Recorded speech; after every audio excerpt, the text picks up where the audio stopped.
All right. Well, thank you very much, Veronica and Prama, for kicking off the summit. I'm Scott Silverman. I'm one of the co-founders of Commerce Next, and I'm excited to introduce our next session. Sustainability falls into the category of being both the right thing to do and being good for business. And so for our next session, we're going to hear from Allbirds, which has been focused on sustainability really since the beginning of the company. And we're interested to hear an update on their sustainability journey and the impact of the pandemic on this issue. Please welcome Kristen LaFrance from Shopify, who's the host of Shopify's Resilient Retail series. And she's going to be interviewing Travis Boyce, Allbirds head of global retail operations. Welcome to the Commerce Next virtual stage, Kristen and Travis. Thank you so much for having us. I'm excited to be here. Thank you very much. Me as well. Awesome, Travis. Well, if anybody is watching and knows the podcast that I run, Resilient Retail, Travis and I just did an interview together about 2 weeks ago. So it is very exciting to be back with you. Last time we talked a little bit about the retail operations with Allbirds. Today we're going to go a little bit deeper into the sustainability side of Allbirds and really how that relates to this next normal, or some people call it like the next weird that we're going to enter into. Before we get into that, can you tell us a little bit about yourself, what you do at Allbirds? And, I think if anybody's watching this and doesn't know about Allbirds' sustainability message and mission, I'd be surprised, but maybe give us just like the quick 1-2 punch of what you guys believe in and what you've kind of done up to this point. Certainly. Great to see you again, Kristen. So I'm Travis. I lead our global retail operations, which for us covers everything from real estate through the store development and construction, the retail operations, and then the field leadership. And we are a footwear and apparel company based in San Francisco. We've been around for 5 years or so, and we believe strongly in simple design, in comfort, but it's all underpinned by sustainability. And sustainability is really part of our DNA. It's not something we've started to market or talk about, or we've added to our mission. It's been part of what we do since the beginning. And as part of that sustainability, we work with really interesting materials. So our first product was a merino wool shoe that is probably what we're best known for. And we've since expanded into tree products using eucalyptus fiber. We use a Brazilian sugarcane to make a more green EVA for the outsoles of our shoes. We've blended materials. So we view ourselves almost as a material innovation company in a lot of ways that has launched a lot of these great consumer products. Yeah, the kind of materials innovation company leads me into something that I think a lot of people know about Allbirds, but maybe haven't seen the full scale of it.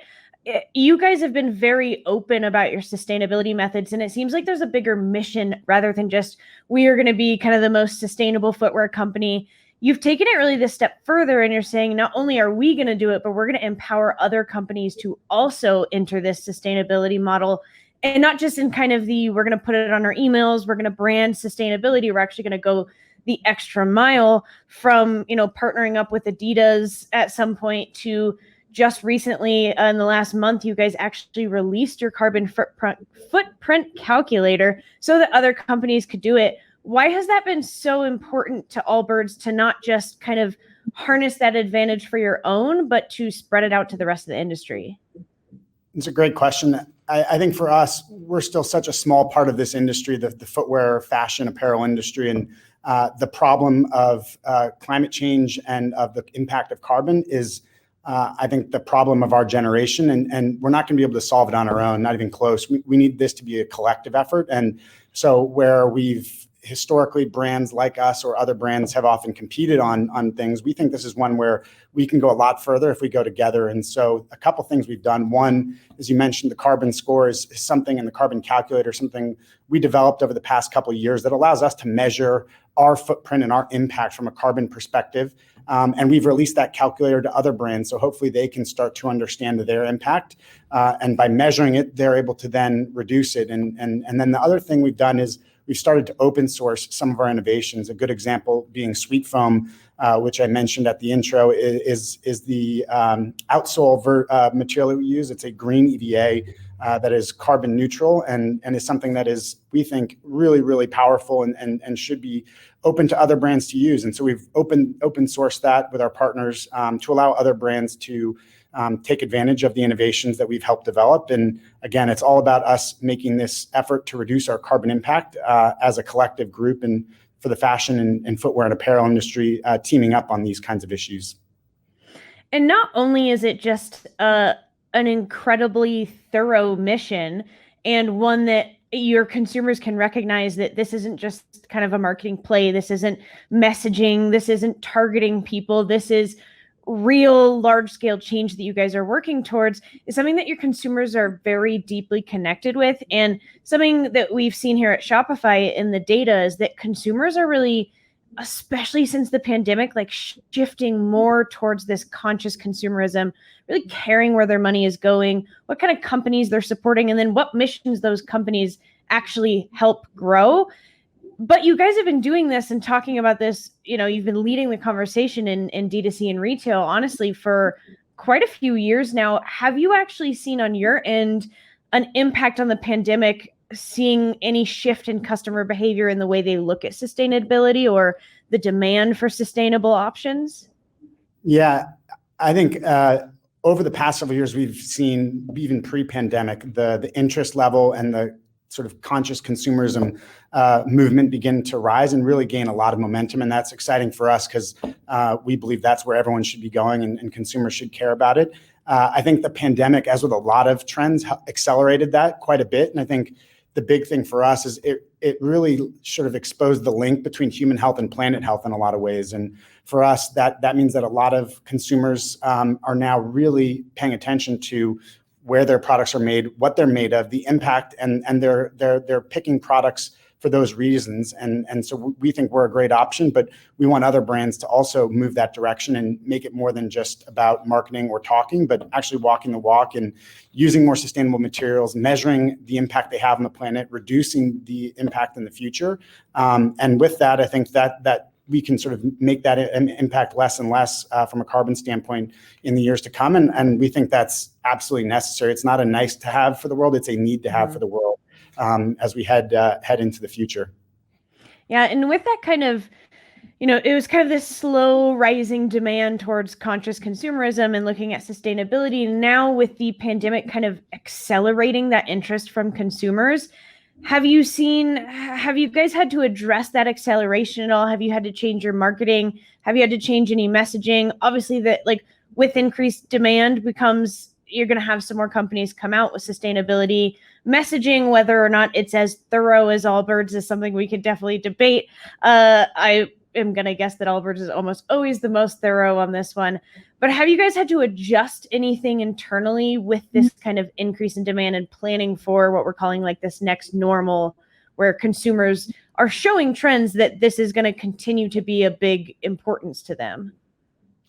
It's a great question. I think the thing I would say is, from a sort of a business standpoint with COVID, there's obviously been a ton of disruption in supply chains and logistics. So we've had to navigate that through COVID to really make sure we can deliver our products and the experience that our customers have come to know. But I would say our sustainability mission has been our North Star, and that hasn't really wavered. And I think the focus on it is becoming more clear, and other people and other brands are starting to pay attention. More consumers are hopping on the bandwagon, and we're happy to have them on it. And so I think that's where it's been a sort of affirmation of what we've believed for years now, is sort of continuing to gain this momentum through the pandemic, and hasn't changed or wavered our belief in that. And I think we're going to keep going on that mission. Yeah. And so you come from really the retail side of Allbirds, and Allbirds was kind of one of the first D2C brands to go into retail as aggressively as you guys did, with as much success as you guys have had in retail. From your perspective, one, why is the retail aspect very important to the brand, both just from like a customer connection and also the sustainability mission standpoint? Yeah, for us, retail offers a lot of opportunities as a brand and as a business, but one of the most important is our products are highly tactile. That we're all about materials, and the touch and the feel, the comfort, the fit are things that are hard to replicate in a digital environment for right now. So for us, this gives us the opportunity to tell a richer story around those materials, to have consumers engage and understand not just the good that they're doing by purchasing a product that has a lower carbon impact, but also that it's going to be more comfortable, that the design is something that they can sort of fall in love with as well. And so that sort of holistic experience in a retail environment allows us to tell the deeper story of sustainability tied to the tactile experience of the materials that we use. Yeah, that becomes so powerful, I think, for customers. And something you and I had actually talked about previously was then in these retail environments, you start to see customers become highly educated. And then when you're highly educated on something and you're passionate about it, that often leads to sharing that with other people. And I know you mentioned like the stores are just a great place to almost get this sideline view of customer feedback where you're able to start seeing your own customers become brand ambassadors. Can you tell us a little bit about that experience and how that is really helping you guys navigate kind of the current and future of Allbirds? Yeah, we take feedback incredibly seriously in all of our channels, and retail is a critical one because we can have a dialogue and hear from customers what they like, what they don't like, what they'd like to see from us. Oftentimes in store, it is more tied to, around the design, the comfort, the fit, the colors. I think from a business standpoint, we're looking years and years into the future on what's going to be possible from a sustainability material perspective. And a lot of that requires a tremendous amount of R&D and work from our team here at HQ. So while we have our North Star and our short-term goals of improving sustainability, of improving the existing products in terms of the comfort, the design, reducing the carbon footprint of each component, even within our shoe or within our apparel, we also have a long-term view on the types of materials that we'd like to develop that are going to be in development and are in development right now, but may not be released to the world for sort of a number of years. And so that's sort of where we balance both the short-term feedback around the products and then a long-term vision of having a palette of sustainable materials that we can continue to develop and innovate and then launch into the world. I was asking about this customer feedback. Like, let's go a little bit deeper into that. Because, at Shopify, we've done some studies. We've looked at the trends of the future of the past year and then made some predictions based on the data across all of our merchants. And we're really talking about this, whether the mission is sustainability, which is obviously a big trend, or the mission is giving back to frontline workers. There's this really big value that consumers are putting on brands that are actually having a dialogue with them and taking their feedback and then putting it into their business practices and making customers feel like they're kind of part of the building of that brand. So you mentioned, the listening and watching you can kind of do in retail, but you guys have so many channels and, you really master the D2C channel. How else is the brand listening and gathering feedback from customers and then taking that into actionable changes within the business? We have a lot of ways that we're listening to our customers. And I think to your point, we have feedback coming through store, through digital. We have organized consumer feedback sessions. We go out and sort of speak to consumers who aren't even Allbirds customers at this point. And so I think for us, the way that we take advantage of that is that we do it in a hyper-organized way. We have an entire department focused on insights from our consumers. And so some of that is the qualitative hearing from folks in a consumer feedback session in a small room in a very intimate setting. Other ways, it's through larger scale surveys and a more quantitative measure of how folks are feeling about a particular product, a particular trend, or other themes that we'd like to surface.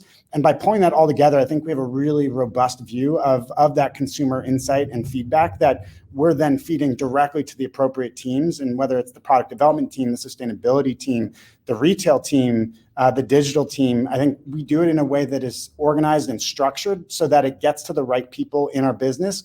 They can act on it, and it isn't just a sort of launched over the fence to the team and they're sort of trying to figure out what to do with it.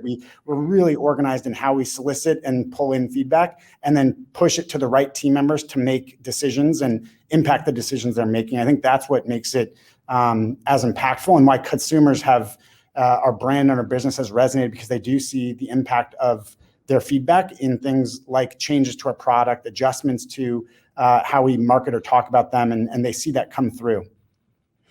Yeah, that feels like such a key point to distinguish. I think a lot of time in the industry, we talk about customer feedback. We talk about gathering survey responses. We talk about data, But the tricky thing is, what do you do with all of that? So data is only as helpful as whose hands it's in and how much action they can take on that data. So creating this system where the right things are getting to the right teams, and then those teams are truly empowered to make decisions for the customers based on that feedback, feels like if there's a nugget from this interview that I would say for this next normal that we're talking about, like it's all going to be kind of guided by your consumers. So don't just like collect the feedback, but make sure it gets in the hands of the right people on your team and that they're empowered and kind of know the steps of what do we do with this feedback. The carbon footprint labels are super interesting to me. I'm actually wearing an Allbirds shirt right now. It has the label on it. It's something that every time I put it on, it like clicks in my head of, oh, right, like I'm doing something good just by putting on this t-shirt. We've talked a lot about that dialogue and encouraging customer feedback. I think a lot of brands think about just automated surveys or sending out an email or responses on Instagram, but something as non-digital content as the label on the clothing feels like it's a piece of this feedback and dialogue. Can you tell us just a little bit about those labels? Certainly. Yeah, we think that we want to put out there very publicly where we stand and how we're doing. And we're by no means perfect. We've got a long ways to go, but we're on that path. And the carbon score and that carbon label that you see on your t-shirt that we include on our shoes and every product we make is a measure of where we are in terms of our impact. And so our view is you should measure it. And we've released that tool so other brands can start to do that. In our mind, we offset every bit of carbon we use, whether it's our products, whether it's the factories, the logistics, our retail stores, our offices, we offset everything. And then we work to reduce it. And so our goal and our hope is that when you buy that shirt a year from now, 2 years from now, 3 years from now, the number on that label is going down bit by bit. And that's the continuous improvement on our side that we strive for. And that is our North Star. And that's what I think is going to hopefully resonate with customers, that they're going to see the impact that they're having by purchasing our shirt is a lower carbon impact, essentially. And that's what we want to do is we want to shine a light on it. We don't want to hide it. We know we're not perfect. We've got a long ways to go. And we want that customer to be on that journey with us and hold us accountable. It reminds me of this statement that I recently heard that just kind of feels like it sums this whole thing up, which is a brand is a signal of trust over time. And with these labels, how you're talking about, if I buy this shirt in another year, that label might be a different number. And it's giving that signal in such a visceral way of, you can trust us over time because we're going to show you every single step of the way we're grading ourselves on it. And then the customer starts to feel empowered and part of that journey. To wrap, I just want to hear kind of your opinions or your thoughts on what a brand that is trying to scale right now should be thinking about as we start to enter this kind of like next normal post-pandemic world. What should you even be focusing on or thinking about when, the last year taught us we can't really benchmark or predict much at all? Totally. I'll steal one of your favorite words, resiliency. And I think it's one that is sort of a lot of brands have had to go through a tremendous amount the past year plus. And for us, that sort of emergence is something that we're starting to celebrate and say, hey, there's getting back to normal and this is a new normal. And for us, that means adjusting how we operate our stores. And so I think the one thing that I would say that we've taken out of the pandemic and that will carry on is a bit of agility and a willingness to react. And we had to react incredibly quickly back in March of last year. I think we want to be and remain highly agile as we move into the future and make sure that we're reacting to what the consumer has to say, what our employees have to say, react to whatever is in the world around us. That's something I think is going to be critical, that COVID reminded us that resiliency and that ability to react quickly and be agile is important. And then I'll quickly say on the sustainability front, I think it's often something that smaller brands struggle with where to start. It's such a challenging, big topic of where do we go? How do we even begin to think about sustainability for our brand? I think the thing that worked for us is just start by measuring and understanding your impact. And again, our tool is a valuable and helpful way to do that, but there are other ways to figure out your impact and measure and understand your impact and work to reduce that. And if you can slowly start to chip away at that carbon impact on the world, you're starting to move in the right direction. And again, it can feel daunting at the beginning, but once you get some momentum and start to measure and understand it, sort of the adage, you can't change what you're not measuring. You can't. So we believe strongly in that, and we'll continue to measure ourselves and then continue to reduce it over time. Yeah. And if you start to get on a sustainability model, you get to join the team of Allbirds. And what a wonderful team to be on. Travis, it's been fantastic talking to you again. I feel like I just hope we get to do this like every 2 weeks now. It's so fun to hang out and talk. Thank you to the Commerce Next team for allowing me to host this. This has been kind of a live recording of what we do on Resilient Retail. Travis has been on there already. So if you go find us, you can listen to our previous conversation. Travis, any closing remarks for the audience? No, I really appreciate the opportunity to be here. And thank you again, Kristen. It's always a blast. And good luck to everyone this year as we continue to emerge from this pandemic. Stay resilient, everybody.